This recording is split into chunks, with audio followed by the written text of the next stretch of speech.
lunchtime on fitv. I am Nei Ugobi. Now the news headlines. Russian attacks leave 10 million Ukrainians without power. United Nations extends Somalia arms embargo. Nancy Pelosi steps down as US House Democrats leader.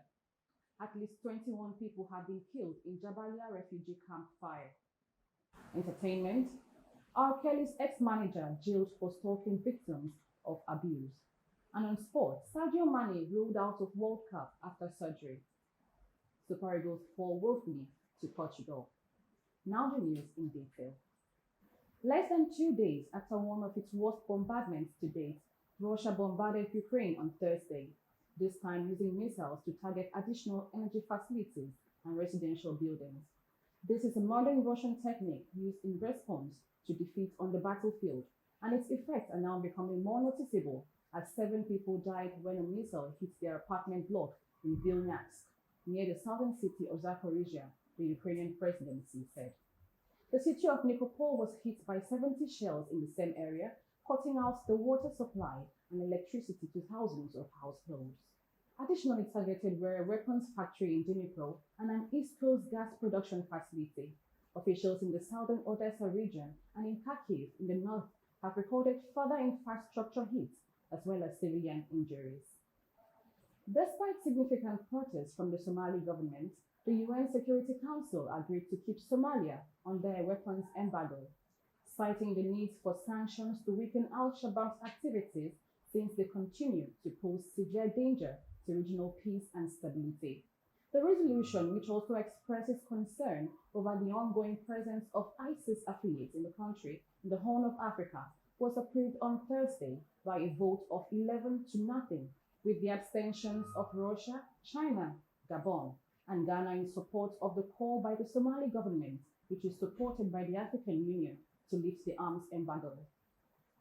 The arms embargo is modified by the British drafted resolution to reflect the government's improvement in the way it handles supply of weapons and ammunition.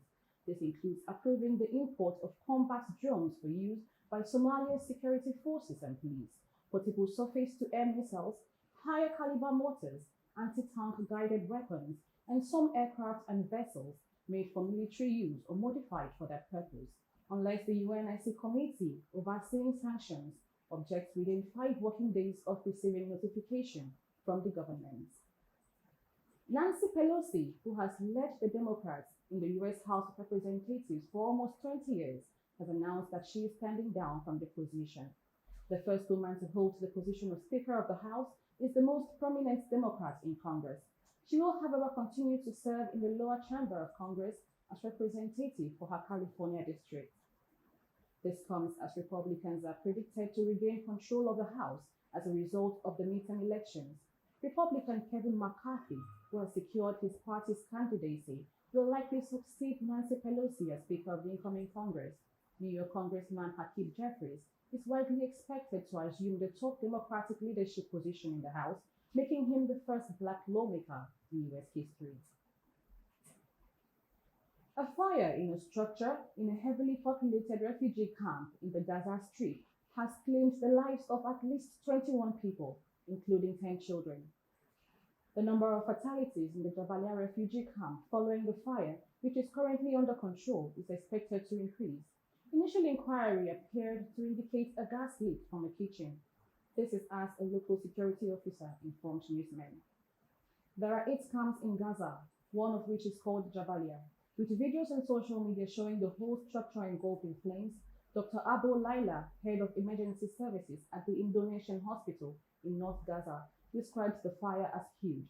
According to a local who arrived on the scene quickly, the structure contained fuel that was used to operate a generator. We'll take a commercial break now. When we return, entertainment news is up next. Stay with us. Have you ever wanted a home away from home? A place where all your accommodation and lifestyle needs are met? Then look no further than Mikoch Apartments and Suites.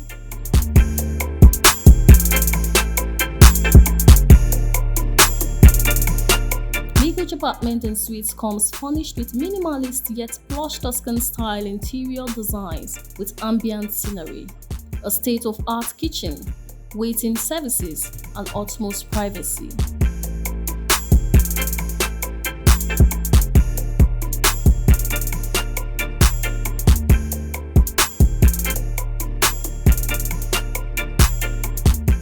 pool and a bar. For bookings and inquiries, send a mail to at Mikuch Apartments and Suites.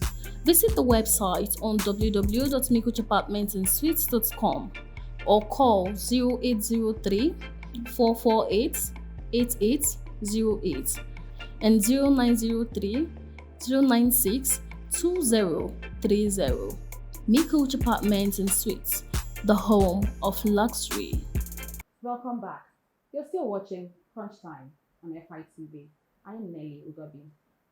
R. Kelly's longtime manager has received a 20-month prison term for following and harassing one of the singer's victims.